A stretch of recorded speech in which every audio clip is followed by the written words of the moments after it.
का practically visualisation आपको ही करना है। अभी नॉर्मल हमने डेप्थ दिया था, अब नॉर्मल डेप्थ नहीं दिया है, अब हमें नॉर्मल क्या दिया हुआ है, रिड्यूस लेवल दिया होगा। ग्राउंड में क्या होता है, रिड्यूस लेवल गिवन होता है। अगर रिड्यूस लेवल गिवन है तो हम उसका कैसे कैलकुलेशन करेंगे, लिखा हुआ है RL of ground along the centre line. Again profile levelling की बात हो रही है। जब हम RL निकाल रहे हैं, रिड्यूस लेवल निकालना है ग्राउंड का along its centre line of A proposed road, जो रोड है उस प्रपोज रोड है जहाँ बनने की स्टार्टिंग है, from the chainage 10 to chainage 20। Chainage 10 और चेनेज 20 का मतलब क्या है कि सीरियल नंबर 10 से स्टार्ट किया और सीरियल नंबर 20 तक गए। चेनेज का मतलब है चेन एज। ये चीज़ें सर्वे में भी बताई जाती है, एक चेन की लंबाई जितनी होती है उसको बोलते हैं चेनेज।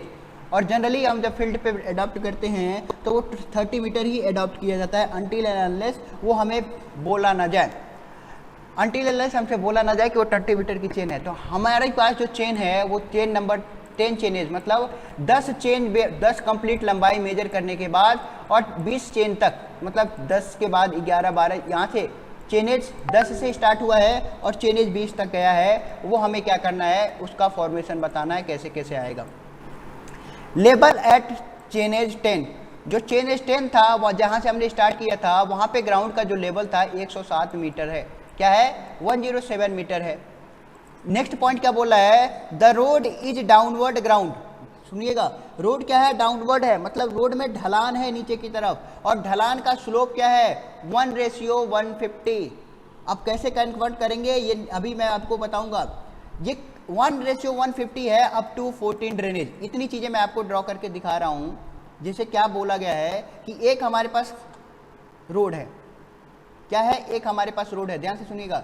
ये रोड है, रोड यहाँ से स्टार्ट हुआ, यहाँ पे आपके पास 10वें नंबर का चेनेज है, यहाँ से आपने स्टार्ट किया रोड को बनाना सेंटर लाइन के अलोंग। तो ये रोड जो है अभी आपको क्या दिख रही है, ढलान दिख रही है, आपको क्या दिख रही है, ढलान। जो इसका स्लोप है 1/150 का स्लोप है। अभी तक तो यहाँ समझ में आया। 10th पॉइंट से लेके ये ढलान कब तक गई है, अप टू द 14th। जब ये 14th नंबर तक है तब तक ये ढलान इतनी आ रही है 1/150। ये चीज़ें सबको समझ में आ रही होंगी। फिर अगेन नेक्स्ट पॉइंट क्या बोला कि आफ्टर दैट, उसके बाद जो है वो ग्रेडियंट क्या हो गया, चेंज हो गया। कितना हो गया, 1/100 हो गया, किसके, फ्रॉम 15 आउटवर्ड्स। तो इसके बाद 14 के बाद 15 16 17 18 19 20 आएगा, तो जो भी वैल्यू आएगी कितनी आ रही है, हम बस एज्यूम कर रहे हैं कि ये स्लोप आ गई कितनी, 1/100 आ गई, फ्रॉम 14 के बाद 15 16 17 18 19 और 20 तक। ये बस रोड का सेंटर लाइन बनाया गया है। अगर आप कंप्लीट रोड देखना चाहोगे तो रोड कहीं ना कहीं ऐसे होगी पूरी की पूरी, ये रोड जो आगे क्या है ढलान दिख रही है। तो हमें कंप्लीट रोड की बात नहीं करनी, हमें बस सेंटर लाइन गिवन है तो सेंटर लाइन की हम बात कर रहे हैं, दूसरे पॉइंट से हमें कोई मतलब ही नहीं है। अब अगेन नेक्स्ट पॉइंट क्या है, नेक्स्ट पॉइंट आपको यहाँ पर पता चल गया, फॉर्मेशन से जो है 10 मीटर है, बी की वैल्यू हमारे पास 10 मीटर दे दी गई है, साइड स्लोप इक्वल टू 2:1। तो ये चीज़ें आप मेंशन कर लें। आपके पास क्या गिवन है, आपके पास ये चीज़ें जो गिवन है, गिवन डाटा आपके पास है, गिवन डाटा में बी है हमारे पास 10 मीटर, एंड S/1 जो है ये किसके बराबर है, S/1 है 2:1 along with the length of the chain। Chain की लंबाई भी आपके पास ऑलरेडी मेंशन है, मतलब चेनेज है आपके पास 30 मीटर। यहाँ तक आपके पास क्वेश्चन कंप्लीट हो रहा है। फिर क्या बोला है, ड्रॉ द लॉन्गिट्यूडनल सेक्शनल। आपको क्या करना है, लॉन्गिट्यूडनल सेक्शन बनाना है, जो जैसा कि मैंने अभी बना दिया profile, and section of the road, and prepare the estimate of earthwork. और आपका करो अर्थवर्क का एस्टिमेशन प्रिपेयर करो।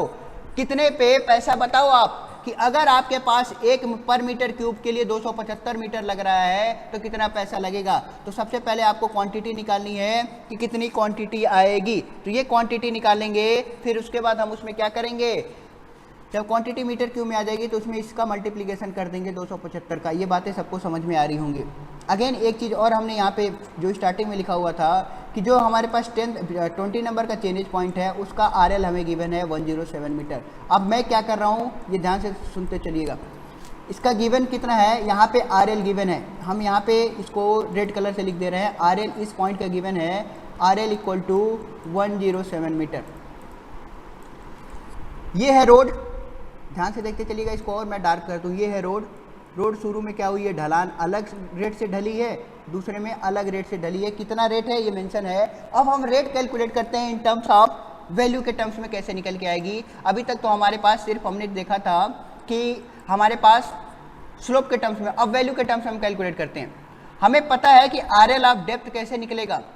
आर एल ऑफ डेप्थ जो हमारे पास गिवन है माइनस जो आर एल हमारे पास क्वेश्चन में आएगा, इन दोनों का जो डिफरेंस आएगा वही उसी को हमें क्या करना है, डेप्थ वही हमें मिट्टी भरनी है। ये बात समझ में आई सबको कि नहीं समझ में आई?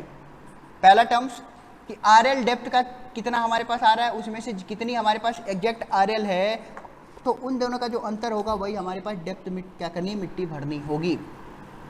चलो अब ये चीज़ें समझने की कोशिश करते हैं। हमने ये चीज़ें अभी पढ़ी थी कि अगर हमारे पास डाउनवर्ड ग्राउंड है, मतलब मिट्टी हमारे पास क्या है, कंटिन्यूस स्लोप में आ रही है। ग्राउंड का मतलब जो डाउनवर्ड स्लोप है वो स्लोप कंटिन्यूस क्या कर रही है, नीचे की तरफ मूव कर रही है। तो जो स्लोप वैल्यू सबसे पहले हमें क्या करनी है, कैलकुलेट करनी है। आपको पता है कितना है ग्रेडियंट, ग्रेडियंट है आपके पास 1/, पहला ग्रेडियंट है जो स्लोप आ रहा था वो आ रहा था 1/150। आपके पास चेन की लंबाई कितनी है, 30 मीटर। ध्यान देना, चेन की लंबाई कितनी है, 30 मीटर। तो 1/150 मल्टीप्लाई बाई 30 मीटर में ये इतने स्लोप से गया। जब इसको मल्टीप्लाई किए तो वैल्यू आ गया 0.2 मीटर। आप चेक कर सकते हो कितना है, 30 डिवाइड बाई 150। अगेन अगर 1/100 का अगर स्लोप से जा रहा है तो उस केस में कितना घटेगा, 0.3 मीटर पर घटेगा। ये बातें समझ आई या नहीं समझ में आई? जिनको नहीं समझ में आ रहा होगा वो बता देना। स्लोप जो आपके पास गिवन था, जो आपके पास इस पर्टिकुलर टाइम में आपके पास गिवन था, स्लोप कितना है, अगर हम पहले बात करें कि 1/150 का आपको स्लोप गिवन है, एक चेन की लंबाई आपके पास 30 मीटर गिवन है, तो आप यहाँ से ये कैंसिल कर दें, आपके पास वैल्यू क्या आ रही है, वैल्यू आ रही है 3/15 मतलब 1/5, और 1/5 का मतलब 0.2 मीटर। सिमिलरली अगर स्लोप आपके पास 1/100 होता 30 मीटर के कंपैरिजन में, तो ये क्या होता है 3/100 मतलब 0.3 मीटर। तो हर बार जो स्लोप आएगा वो एक पॉइंट से अगली पॉइंट तक जाते जाते 0.2 मीटर कम हो जाएगा। एक पॉइंट से अगले पॉइंट तक जाते जाते 0.2 मीटर हमारे पास क्या हो जाएगा, उसकी स्लोप में कमी आ जाएगी। आई होप ये पॉइंट सबको क्लियर हो गया होगा। अगर ये कमी आ रही है तो इस कमी को कैसे दूर किया जाएगा। अब हमारे पास जो टेबल है ये कंप्लीट टेबल है अपने आप में। अब इसको आप समझने की कोशिश करना कि ये वैल्यू कहाँ से हमने कैलकुलेट की है। आई होप कि इसमें बहुत ज़्यादा टाइम लग सकता है, समझने में प्रॉब्लम आ सकती है, इसलिए मैं एक साइड से कैलकुलेशन का बात करता हूँ। इस वाले पार्ट को आप अभी फ़िलहाल के लिए भूल जाइए कि ये क्या है, इसको मैं अभी थोड़ी देर में एक्सप्लेन करूँगा। सबसे पहले अब हम बात करते हैं हमारे पास जो गिवन डाटा है उस गिवन डाटा के बेसिस पे कि क्या क्या गिवन डाटा है। देखिए चेनेज आपने बोला था कि 10 नंबर से स्टार्ट हुआ था, आपने चेनेज की बात की थी क्वेश्चन के अकॉर्डिंग। 10 नंबर से स्टार्ट हुआ है और कब तक गया है 20 नंबर तक। एक चेन की लंबाई है 30 मीटर, तो 10वें नंबर की जो चेन आई होगी वो कितनी दूरी पाई होगी, 300 मीटर की। सिमिलरली 11 में 330 और 12वां वाला 600 मीटर पे आ गया होगा। सिंपल सा कैलकुलेशन, 30 मीटर की चेन है, 15 बार निकालेंगे तो 15 3 45, 450 मीटर की दूरी पे। इसके बाद जो हमारे क्वेश्चन में गिवन होता है वो ये डाटा गिवन होता है कि ग्राउंड का उस समय आरएल कितना है। उस समय जो ग्राउंड है ये हमारे पास ये तीनों, ये तो आपके पास जो लाइन है ये गिवन डाटा होती है, या हमारे पास क्या है, गिवन डाटा है। इस गिवन डाटा को मैंने क्या किया, सॉल्व किया है। अब आप देखिए अगर आपके पास जो गिवन डाटा है उसमें क्या लिखा हुआ है कि जो आरएल है वो आरएल कितना है आपके पास ग्राउंड का, इसके रिस्पेक्ट में आपके पास गिवन है 105, इस वाले पॉइंट पे 105.6, इस वाले पॉइंट पे इतना, इस पॉइंट पे इतना, ये सारा आपके पास गिवन है। तो इस टर्म्स को कोई प्रॉब्लम नहीं आएगी समझने में। अब हम बात करते हैं कि जब हम रोड बना रहे हैं, ये यहाँ से हमारा कैलकुलेशन चालू होता है। हमने क्या किया, आरएल ऑफ फॉर्मेशन, ध्यान से सुनना, ये हमारे पास ये तीनों के तीनों कॉलम क्या है, गिवन डाटा है।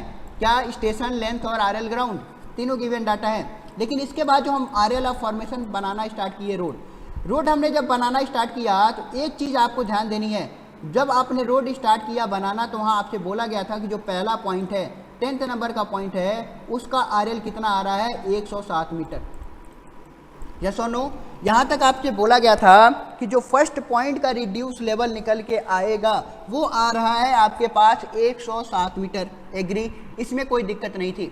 लेकिन इसमें एक टर्म्स और बोला गया था, वो चीज़ें मैंने यहाँ पे हाईलाइट करके मेंशन किया हुआ है कि आरएल नंबर 10 से लेके आरएल नंबर 14 तक, यहाँ तक जो आपके पास स्लोपिंग है वो है 1/150। और 1/150 का मतलब क्या है कि एक बार में जैसे ही नेक्स्ट पॉइंट जाएंगे 1/150 मल्टीप्लाई बाई 30 मतलब 0.2 मीटर कम हो जाएगा, मतलब 0.2 स्लोपिंग डाउनवर्ड है। क्वेश्चन में मेंशन है कि स्लोपिंग डाउनवर्ड है, मतलब जैसे ही एक स्टेप आगे चलेंगे हमारा 0.2 कम हो जाएगा। तो अब आइए इस पॉइंट पे हम कैलकुलेशन आपको सिखाते हैं कैसे किया जाएगा। सबसे पहले फॉर्मेशन की विड्थ आपके पास पता है, इस वाली लाइन को, इस वाली लाइन की आपके पास है 107 मीटर, जो कि यहाँ पे और यहाँ पे दो जगह मेंशन कर दिया गया है। इसके बाद जैसे ही आप 11th नंबर की लाइन पे आए, इसके बाद जैसे ही आप नेक्स्ट पॉइंट की लाइन पे आए, जो इस लाइन पे आए, ध्यान दीजिएगा, इस लाइन पे आए तो क्या होगा 0.2 मीटर कम हो जाएगा। अब घटाइए 107 में से 0.2 तो 108.6, फिर अगले पे 0.2 कम हो गया, फिर अगले पे 0.2 कम हो गया, फिर अगले पे 0.2 कम होगा, कब तक की, यहाँ तक की। लेकिन जैसे ही इससे अगला कदम बढ़ाएंगे, कितना स्लोप है 1/100, अभी हमने कैलकुलेट किया था 1/100 multiply by 30 equal to 0.3 metre.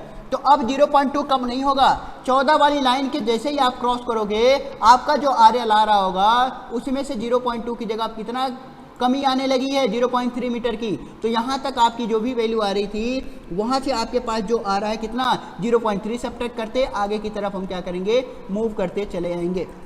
I hope ये चीज़ें आपको समझ में आ गई होंगी, ये चीज़ें कैसे हमने एडॉप्ट किया। हमें क्वेश्चन में गिवन था कि 14 नंबर तक पॉइंट तक जो कमी आ रही थी 1/50 के स्लोप से आ रही थी, मतलब 0.2 मीटर के बेसिस पे, और 1/100 के बेसिस पे आ रही थी, उसके बाद वाला मतलब 0.3 मीटर पर स्टेप के बेसिस पे। यहाँ तक ये बातें सबको क्लियर हो गई होंगी। तो अब आते हैं हम नेक्स्ट पॉइंट की तरफ। जो हमारे पास डेप्थ ऑफ फॉर्मेशन की बात आ रही है, जो हमारे पास डेप्थ ऑफ फॉर्मेशन की बात आ रही है वो कितनी कितनी होगी, कितना कितना हमें डेप्थ मिलेगा। अभी इस लाइन से पहले हमने एक चीज़ पढ़ी थी, ये वाली लाइन, इससे पहले हमने ये पढ़ा था कि जो RL ग्राउंड का हमें दिया, जो हमारे पास डेप्थ आ रहा होगा, उसके बाद जो हम फॉर्मेशन की विड्थ बना रहे होंगे वो दोनों घटाएंगे तो कहीं ना कहीं हमारे पास क्या आ जाएगा, डेप्थ आ जाएगा कि कितनी डेप्थ पे हमें बनानी है। फॉर्मेशन विड्थ का मतलब है रोड कितनी ऊंचाई पे बनानी है, और RL ऑफ रोड का मतलब है कि अभी रोड की ऊंचाई कितनी है। ये दोनों पॉइंट ध्यान समझिएगा। फॉर्मेशन विड्थ का मतलब है कि आपके पास कितनी ऊंचाई की रोड बनानी है, और RL ऑफ ग्राउंड का मतलब कितनी ऊंचाई अभी रोड की है। अगर यहाँ पे पहला स्टेटमेंट ही समझ आएगी सारी चीज़ें, आपको रोड बनानी है 107 मीटर की ऊंचाई पे, आपके पास जो वहाँ मिट्टी है, जो रोड अभी है, ग्राउंड जो है 105 मीटर की ऊंचाई पे है, तो उस केस में आपको मिट्टी भरनी पड़ेगी या कट करनी पड़ेगी। उस केस में आप मुझे बताएं, मिट्टी भरनी पड़ेगी या मिट्टी को कट करना पड़ेगा। क्या आपके पास कॉमन सेंस बोलता है? क्वेश्चन यही सिंपल है कि आपको बोला गया है कि आपको रोड बनाना है 107 मीटर की ऊंचाई पे, आपके पास जो वहाँ ज़मीन है 105 मीटर की ऊंचाई पे है, किसी बेंचमार्क से मेजर किया गया है, RL है, तो इस केस में आपको क्या करना पड़ेगा, आपको अधिक ऊंचाई पे बनानी है। 105 कम है, बनाना आपके ज़्यादा ऊंचाई पे है, मतलब कहीं ना कहीं आपको क्या करना पड़ेगा, फिल करना पड़ेगा, मिट्टी को क्या करना पड़ेगा, फिल करना पड़ेगा। कितना फिल करेंगे, तो 107 पहुंचने के लिए 107 माइनस 105 तो हमने निकाल लिया 2 मीटर। सिमिलरली 106 में से ये सब्ट्रैक्ट किया 1.2। हमेशा ये कम है इस केस के बेसिस पे, हर केस में ये कम निकल के आया है इस बार, तो हर केस में आपकी मिट्टी की क्या होगी, फिलिंग ही होगी। अगला हम क्वेश्चन ऐसा करेंगे जिसमें कुछ पोर्शन में फिलिंग हो, कुछ पोर्शन में क्या करना हो, कटिंग करना हो, तो वो क्वेश्चन हम नेक्स्ट क्लास में करेंगे। तो अभी हमने क्या किया कि इस फॉर्मेशन की विड्थ में से ग्राउंड की जो RL आ रहा था इसको सब्ट्रैक्ट कर दिया, तो हमारे पास ये सारी वैल्यू आ गई, ये डेप्थ वाला कॉलम आ गया। आई थिंक ये चीज़ें आपको समझ में आ गई होंगी कि डेप्थ वाला कॉलम कैसे निकाला। अब अगेन देखिए, डेप्थ वाला कॉलम अगर आपके पास समझ में आ गया होगा तो मीन डेप्थ कैसे निकाला। पहली लाइन कैंसिल कर दी, हमारे पास कुछ नहीं है। दूसरी लाइन में आपको दो डेप्थ मिल जाएंगी, एक तो इससे पहले वाली, एक ये वाली। इन दोनों का एवरेज निकालें तो यहाँ पे आ गया 1.6। नेक्स्ट में इन दोनों का एवरेज निकाला तो ये आ गया, इन दोनों का एवरेज निकाला तो ये आ गया। आप जिस लाइन पे हैं उसका और उससे एक पहले का एवरेज लेना है तो आपको क्या मिल जाएगा, उस लाइन का डेप्थ, मीन डेप्थ मिल जाएगा। जैसे पहली लाइन की बात करें, पहली लाइन और इससे पहले का कोई डाटा नहीं है, इसलिए इसका कोई मीन डेप्थ नहीं है, मीन डेप्थ नहीं है। दूसरी लाइन पे इसका डाटा आपके पास है 1.2, इससे पहले डाटा है 2 प्लस 1.2 3.2, 3.2 डिवाइड बाई 2 1.6। ऐसे ही आपने आखिरी पॉइंट पे गए 1.1 प्लस इससे पहले वाला डाटा 0.7, 11 और 7 18, 18 से 2 की डिवाइड करेंगे तो 9 0.9 आ गया। ये चीज़ सबको समझ में आ गई होगी कि मीन डेप्थ हमने कैसे कैलकुलेट किया। तो हमने डेप्थ कैलकुलेट कर लिया, डेप्थ में दो का एवरेज निकालते गए। अगर हमें इस लाइन का निकालना है अगर हमें पर्टिकुलर इस लाइन पे डेप्थ निकालनी है तो इस लाइन की जो हमारे पास डेप्थ आएगी वो किसकी आएगी, इन दोनों का मीन के बराबर आएगा। Again next B into D mean हमें पता है, बी हमें क्वेश्चन में पता गिवन था, डीएम हमें यहाँ से कैलकुलेट कर लिया, कैलकुलेट कर लेंगे तो ये पूरा कॉलम आ जाएगा। एस हमें पहले से पता था, डीएम का स्क्वायर से मल्टीप्लिकेशन कर देंगे ये वाला कॉलम आ जाएगा। अगेन इन दोनों कॉलम को ऐड करेंगे, एरिया आ जाएगा, और एरिया में हम क्या करेंगे, लेंथ की मल्टीप्लाई कर देंगे, लेंथ है 30 मीटर, तो हमारे पास क्वांटिटी निकल के आ जाएगी। हमने इस चीज को कैलकुलेट किया और क्वांटिटी कैलकुलेट की तो हमारे पास टोटल क्वांटिटी आई जो 24,830। हमें पता है जो क्वांटिटी यहाँ पे निकल के आ रही है, इसको कैलकुलेट किया क्वांटिटी के बेसिस पे, तो हमारे पास क्वांटिटी आ रही थी 3513.8 मीटर क्यूब, और इसका रेट हमारे पास 275 था। इसके बेसिस पे हमने अमाउंट डाला, तो अमाउंट के बेसिस पे हमने कैलकुलेट कर लिया। फिर इसमें 3% और कंटिजेंसी और 2% वाटर चार्जेज होते हैं, तो 3% ये 2% ये, टोटल 5% आ गया। दोनों की वैल्यू को ऐड किया, 9000 इसकी वैल्यू आ रही थी 841, टोटल ऐड कर दिया तो हमारे पास आ गया 10,146। अगली क्लास में हम बात करेंगे टर्फिंग के बारे में कि टर्फिंग होता क्या है, उससे रिलेटेड हम नेक्स्ट क्वेश्चन में बात करेंगे। तो अगर आपको कोई प्रॉब्लम आ रही है समझने में तो आप डिस्कस कर सकते हैं।